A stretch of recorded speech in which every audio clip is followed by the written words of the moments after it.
Hey everyone, and welcome back to another episode on the Hope and Renewal podcast. This is where faith meets real life and hard truth are held with compassion. Again, this is your host, Antonio Banks. I thank you for tuning in, and I hope that this message touches your heart. I pray that God opens your mind and ears. This episode is called Church Incorporated. This episode probably will step on a lot of people's toes, but that's what hope and renewal is all about. It's where we speak the truth, we challenge the comfortable, and we awaken hearts to what really matters. The reason this title came is because it's happened to me, just like I'm sure it's happened to you. You've invited friends, family, co-workers to your church, hoping that today's message would touch their heart, only to realize the entire service revolves around giving. Not giving of time, not giving of compassion, or not giving of yourself, but giving of money. Tithes, offerings, building funds, campaigns to expand the sanctuary. Just like me, I'm sure you've seen on TV or you know somebody that goes to a church as big as an NFL stadium.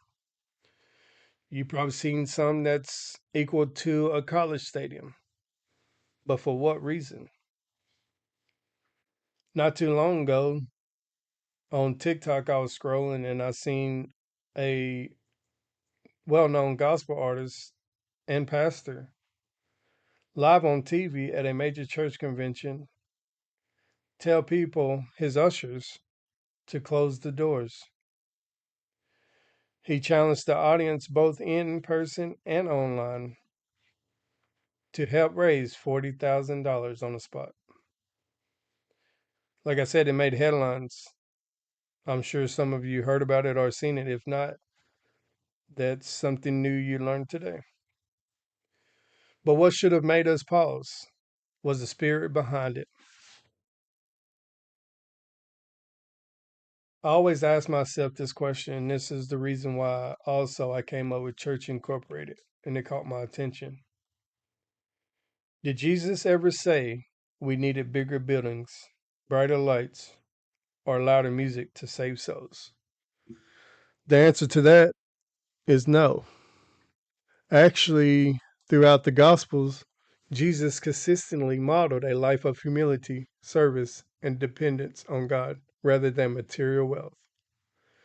Yes, he taught about money, warning against greed, and encouraging generosity, but one thing he never demanded or requested was payments for his teachings, miracles, or time.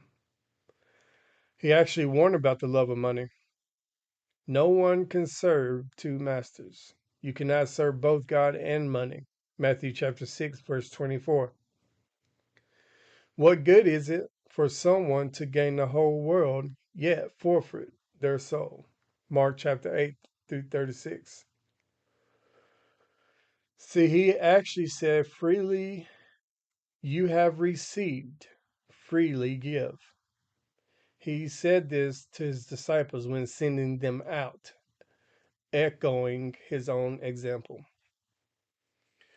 See, he didn't preach on stages with countdown timers. He didn't use fog machines to create atmosphere. He was the atmosphere. He walked dusty roads, taught from boats, taught from mountains, sat with sinners, met with people at the well. He didn't attract crowds with production. He drew them with presence. And yet, in today's church, the gospel has gotten louder, but not clearer. We've traded engagement for entertainment. See, Jesus didn't say, build me a stage. He said, follow me. And when we follow him, we walk towards the broken, not past them. Let me give you an example. And I'm sure many of you know this, church, if you've heard about it. When Hurricane Harvey devastated Houston in 2017, people needed shelter. But the church, which is the largest megachurch in America, didn't open its doors immediately. At first, they said the building was flooded, but photos later showed otherwise. Public pressure came. Then they opened doors. But here's the deeper issue. Many churches today function more like corporations than communities. Protected by PR, governed by boards, and motivated by money. The question we have to ask is this: what would Jesus have done? I know one thing for sure he wouldn't have done. He wouldn't have waited. He would have gone into the floodwaters, carried the people out, fed them, dried their tears. Jesus never waited for perfect conditions to do good. He touched the leopard. He healed on the Sabbath. He even broke rules when the rules fell to love. See, the early church wasn't rich in gold, it was rich in grace. No one was in need. They broke bread, shared homes, and lifted each other up.